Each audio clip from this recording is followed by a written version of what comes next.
Hello, welcome to Podnas. This is a sports show with a little Southern Cajun flair. I'm Daniel Hawks. That's Jarrett Roser. Today we are going to do our Podnas Pick 7 for college football week 4. We also have the high school play of the week winner. Jarrett, how you doing today?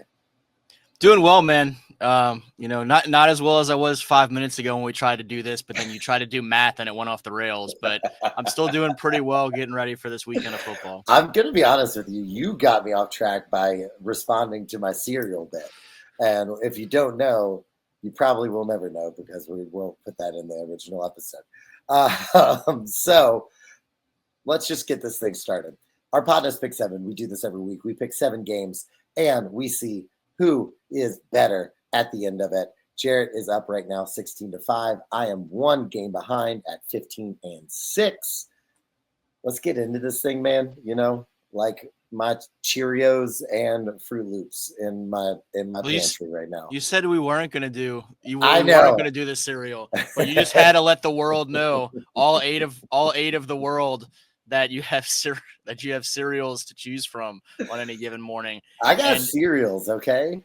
Including the heart-healthy choice of Cheerios, which is far more surprising than, as you said, just for snackies, the Fruit Loops, which was far more on brand. Well, the Fruit Loops are just for snackies. I don't use them with my cereal. I don't eat them in the morning, but get a handful of curse drive and a handful of Fruit Loops in there. It's nice. Did you curse in there? I did. I said I dropped an F-bomb. Oh, I didn't even realize. Yeah, I'll figure it out. We're at. Yeah. We'll go 2 minutes. Yeah, your Fruit Loops. That's your PM cereal. That's your little. Let me get a cup of this for the road. Yeah, exactly. Yeah. Well, let's get into this college football week 4. We got a bunch of good games up. Let's start out, as we always do, with the LSU game. LSU is taking on Southeastern. That will be in Tiger Stadium. They're not going to Hammond, which would be wild if that ever happened. They should do that, man. Go hit the berry out there in Hammond, America. Oh my goodness, I would love to see it. Is the what is the Buzz still a thing? The Buzz? I don't know. Probably. Yeah. Who knows? Yeah, I don't think that thing can die. I think it's like a cockroach. Anyway, 6:45, Tiger Stadium, LSU taking on Southeastern. Where we can already just pin in both of us picking LSU to win. I think we both think that that's going to happen. I think the more interesting thing here with this game is, can LSU take care of business and take care of business handily? We know that Garrett Nussmeier has that torso injury. I think we talked a little bit about this in our last episode. Can they get out to enough of a lead where they can maybe let him take the second half off? They can bring in, some of those other, sorry, there's a buzzing going on behind me. Are you in a Cheerios commercial? In a Cheerios commercial. But I want to see that they can put their foot down for it.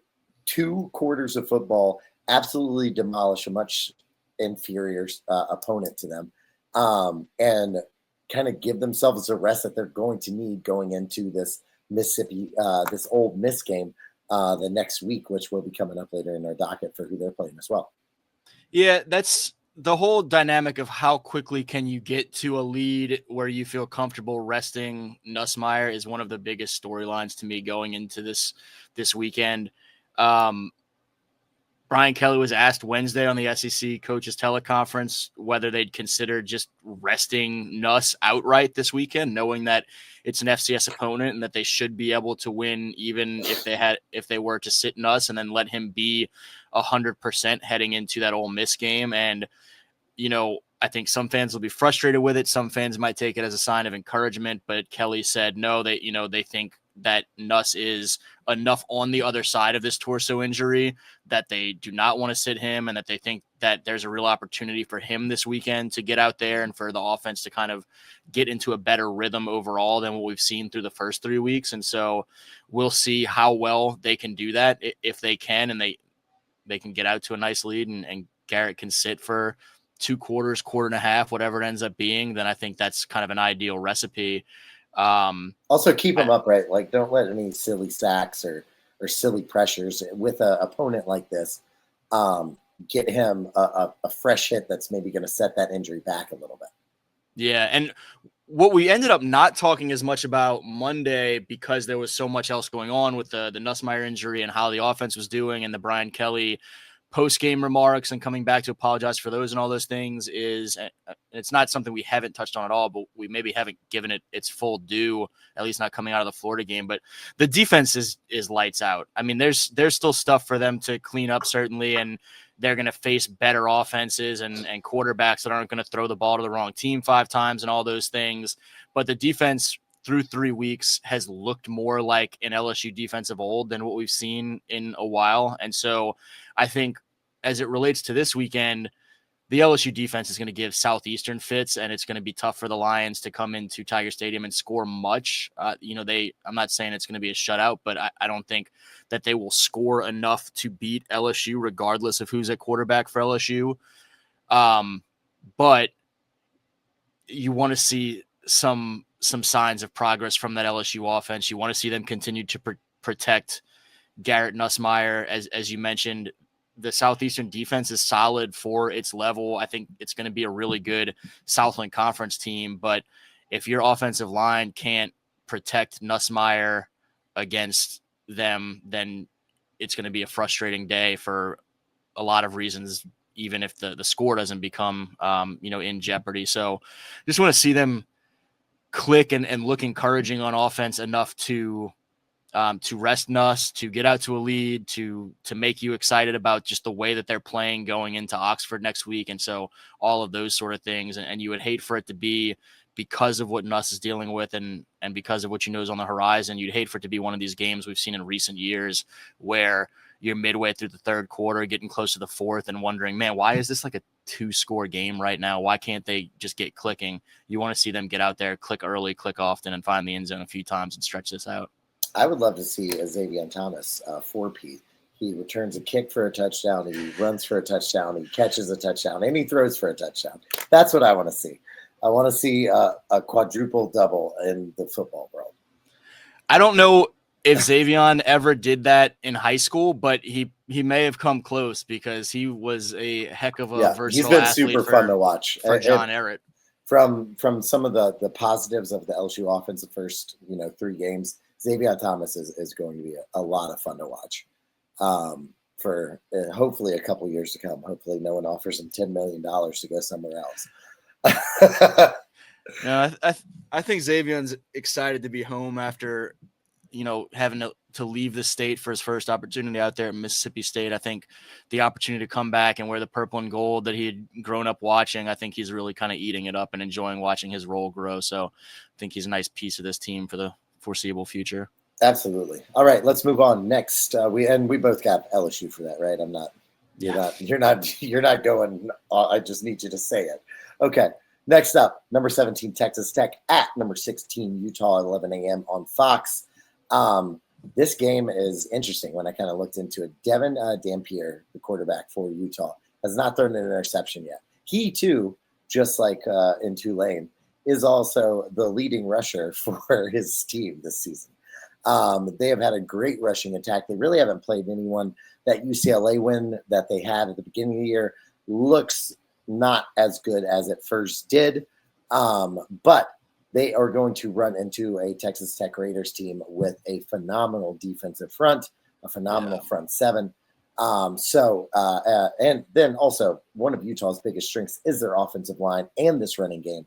So it's kind of like that immovable force meets an unstoppable object type Batman Dark Knight thing right there.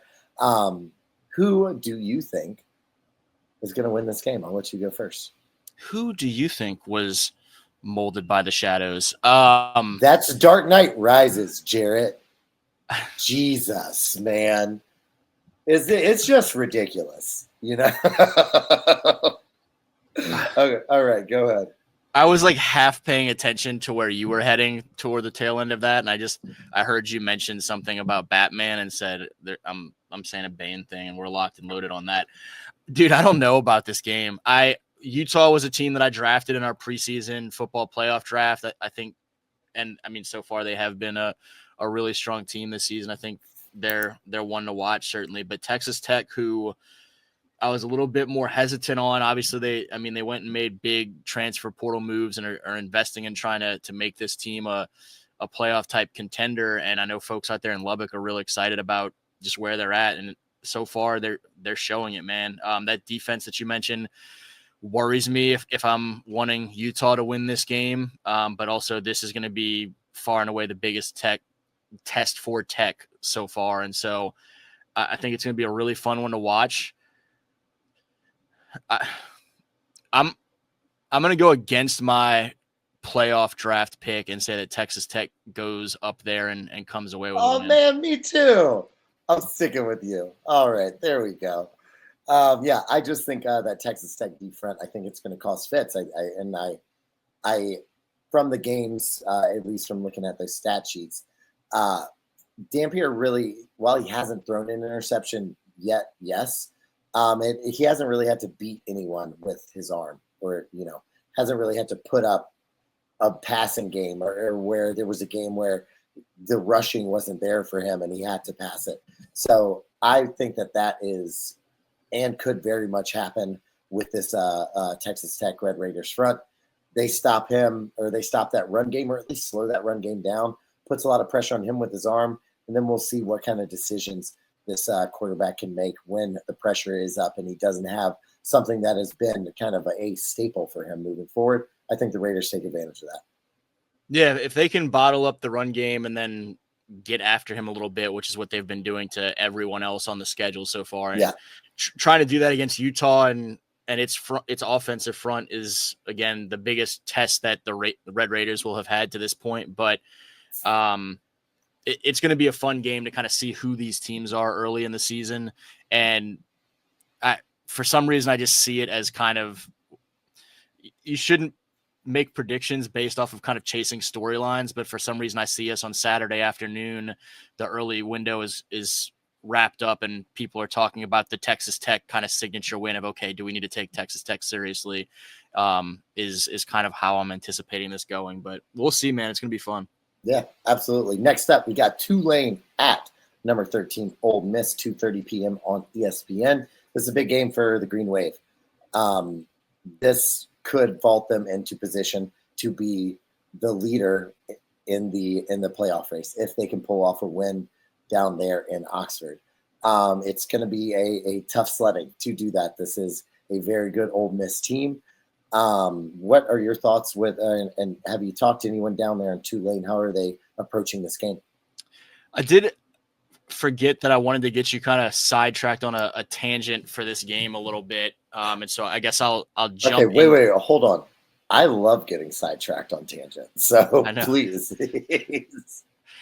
And so I guess we'll jump into this kind of storyline and then come back to the actual game dynamics. But the biggest thing I think that's come out so far with this game, other than obviously it's a huge opportunity for, I mean, it's a big game for both of these teams right now, but it's particularly a huge opportunity for Tulane and its push to try and be a playoff team by the end of this regular season. But on the coaches teleconference yesterday, Lane Kiffin mentioned that he was telling his staff on Tuesday that, he thinks the first SEC coaches meeting of the new year in January, he expects John Sumrall is going to be a part of that, and they'll be talking to new SEC head coach John Sumrall. And so that's kind of one of the headlines that came out of some of the media stuff the past couple of days leading into this game. And I think it's super interesting because, for one, there's been talk for years of the likelihood of John Sumrall making his way to the SEC. Ultimately, he's someone that is viewed as much of a rising star of college head coaches as anybody in the country. And so there's a lot that's not going to surprise people to hear Lane Kiffin's kind of prediction on that, but also for Lane and just kind of the way that Lane is and kind of playful and will kind of like pick and play the social media game and all those things. He just kind of threw that grenade into the preparation for Tulane for this game, where now all of a sudden people are talking about, like Summerall to the SEC, and it's only September. Like usually we're worried in November about, how are the players going to react to hearing this coach connected to this game? And now Lane is just throwing that ahead of this matchup. What a little twerp. What a little Lane Kiffin is just a little. He's a dickhead. Is that a curse jar? Do we need a curse jar? That Probably. okay. Also, I really enjoy Lane Kiffin. He's one of the guys that on the SEC coaches teleconference every week, regardless of LSU playing Ole Miss or not, he's someone that if he's close enough to when BK is talking in a given year, or close enough to LSU's opponent's head coach or whatever, I'm probably going to stick around and just want to hear what Lane has to say that week. It's usually a pretty entertaining portion of my Wednesday morning, one way or the other. But I wonder how much of that is a little bit measured of. Oh, it's 1,000% measured. Let's just put that on the table right now. He knew exactly what he was doing. Hello. Exactly what he was doing. Is it me you're looking for? I can see it in your eyes. Yeah, so that's actually what got me off the rails. To be honest, the coffee mug. Yeah, enough so that I didn't realize when you said hello the way you did why you were doing it. I was just drinking my coffee, and then I thought someone was somehow behind me, but I live on the 3rd floor, and so that would have been tough. Yeah, it would have been, but it's not what happened. Yeah, let's get into this game because it is a really fun matchup as well, and has all kinds of implications for Tulane. Obviously, if they can go win their 3rd Power 4 game in 4 weeks to start the season, and their biggest one to date with a ranked Ole Miss team, then suddenly your resume is clearly the leader of the non-Power 4 resumes early on as you start looking more and more at that playoff picture as the season goes on. For Ole Miss, though, it's a really good undefeated Tulane team that, you don't want to lose to a non-Power 4 team if you're one of these SEC teams and kind of ding your record a little bit early, but also it's a nice non-conference win ultimately when you have a team that's talking about the playoffs. But it's going to be a battle, and they have played in the past, and Tulane has battled Ole Miss in the past in Ullman a couple years ago with Michael Pratt and company with that team. But Pratt was banged up, and so Kai Horton had to step in, and I still kind of contend that if Michael was healthy that game, that Tulane wins it.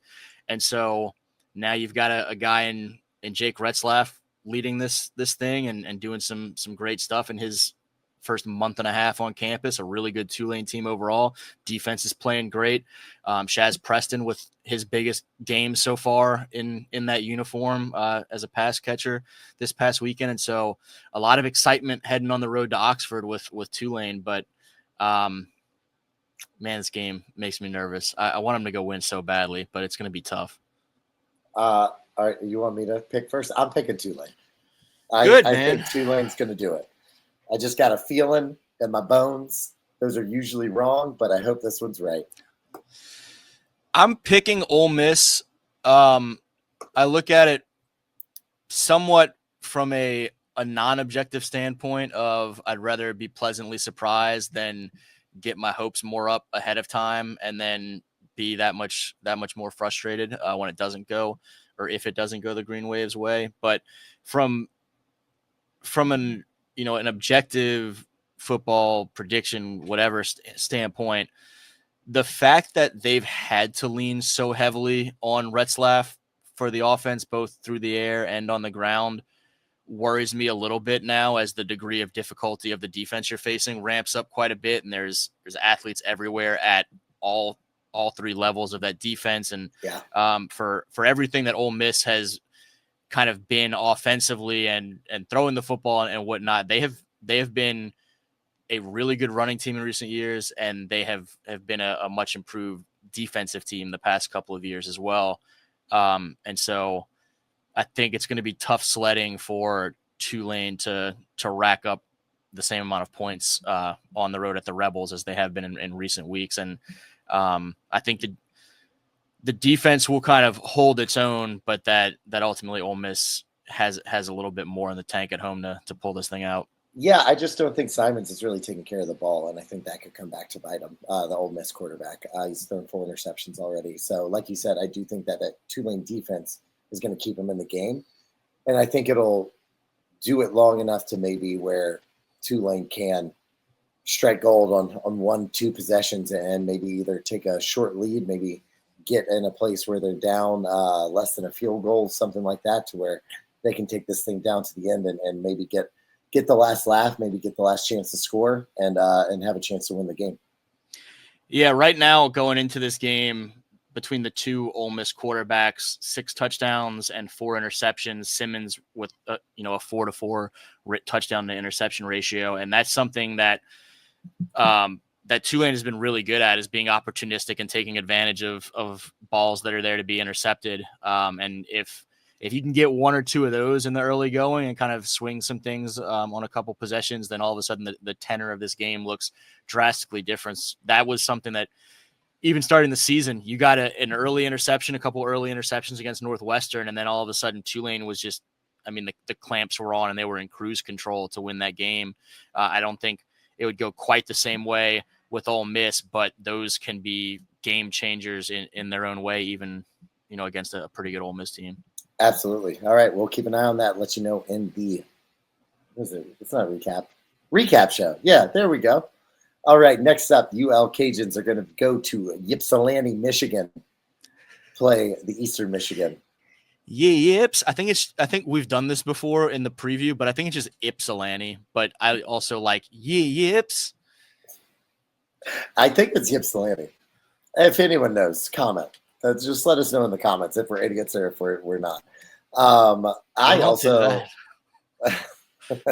we know the answer to that question. Well, yeah, that's what you want, the question to the answers known, not the question to the known unanswers. There are known knowns, but there's also unknown unknowns. Yeah, exactly. I think we really got it. But the Eastern Michigan Eagles, they've got a pretty good quarterback. His name's Noah Kim. I know this because I played with him on NCAA football. So I'm clearly very depth on this team. Yeah. Is there anybody else on that roster who you want to talk about? Any names that you remember? Dante McMillan is actually I think a really, really good running back. He's shifty, and he's kind of shown that not just in the video game, but also in real life. I think that UL will take this game. I just don't think that the Eastern Michigan defense is going to be able to really stop anything. So I'm going to go with UL in a victory up in Michigan on a great day. It's also going to be perfect for them. They're used to it being like 90 degrees. It's going to be like 75. It's going to be lovely. I think UL, Daniel Beal gets his first win as a starter, and UL takes this. Well, this would be his second win, his first, I guess, FBS win, first road win, because they beat McNeese a couple weeks ago. And he got put in the first game. His second win as a starter. First win versus a FBS opponent. How about that? Yeah, and I think I'm also going with the Cajuns to go up there and win. It's a long road trip, obviously, and it's an Eastern Michigan team that is more competitive despite their record to start the season. They're more competitive than they were a few years ago. But I think the recipe needs to be much the same of what it was in that McNeese game, where you want to see Bill Davis, Alan Perry and company really get behind that experienced O-line and rack up a bunch of yards on the ground and establish your identity and enforce your will a little bit that way to take some of that pressure off of Daniel on the road. I do like them to go up there and win, though. And they need to. This is a type of game that, even though it is a long road trip against an improved Eastern Michigan team, that if you're going to be where we expect and want the Cajuns to be at the end of the season, you got to win this one early. And also, while we're at it, Ypsilanti. You heard that, my man? Ypsilanti. Yeah. Yeah, that's what I said. No, it is not. Also, in my I did my own research, and in my research, apparently people shorten it sometimes and just say Ipsy as what they refer to it. So yeah, this is what I said. You're so late right now. If we want to be cute, that's called gaslighting, kids, and familiar, then we'll just say they're going up to Ipsy this weekend. No, they're going to Ypsilanti. See? Yeah, that's gaslighting. Hello. All right. Next up, we've got Auburn at Oklahoma. Both teams are 3-0. John Mateer had everyone by the throngs of the Oklahoma-Michigan game. John Mateer kind of was his coming out party. He's now on the Heisman list, on the early Heisman list right now, for kind of what he's been doing. But he's running into a very kind of hot Auburn team. Jackson Arnold has not impressed as well. He's already got 4 touchdowns, 500 yards, 70, almost 70% completion percentage. So who are you taking in this? Do you think Auburn has enough to go into Norman and get a W? Sure. That's not what I'm going to pick, but I think they're capable of it. You talk about the 2 quarterbacks, 2 of the bigger transfer portal wins this offseason to go get those guys. And I mean, for Jackson Arnold, it's interesting. Just anytime you're going against your former team, we talked about how interesting of a dynamic that was for Mensa coming down to Tulane this past weekend. And now you get the same sort of storyline with Auburn at Oklahoma. And you also see that, sometimes when things go rough in a certain situation, that maybe just that change of scenery can make a world of difference. And we're seeing some of that on the Plains so far this season. Mateer, though, has been phenomenal. The more that the Sooners play ball to start the season, and the more we see of John Mateer, the more concerned I get about that November trip for LSU up there. Yeah.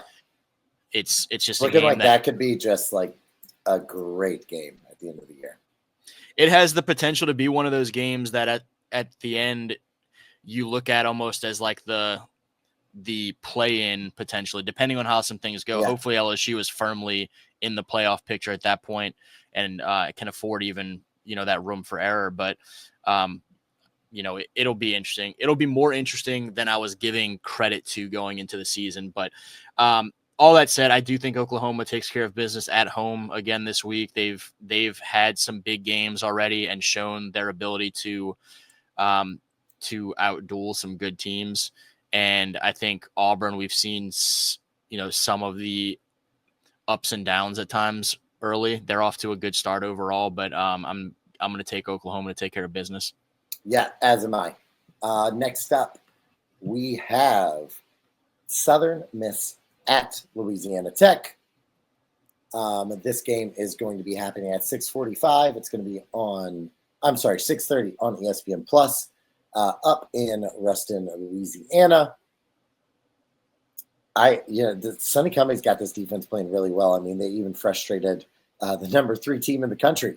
I think that continues. I think that this Louisiana Tech is going to have an over a 7, maybe possibly 8-win season this year.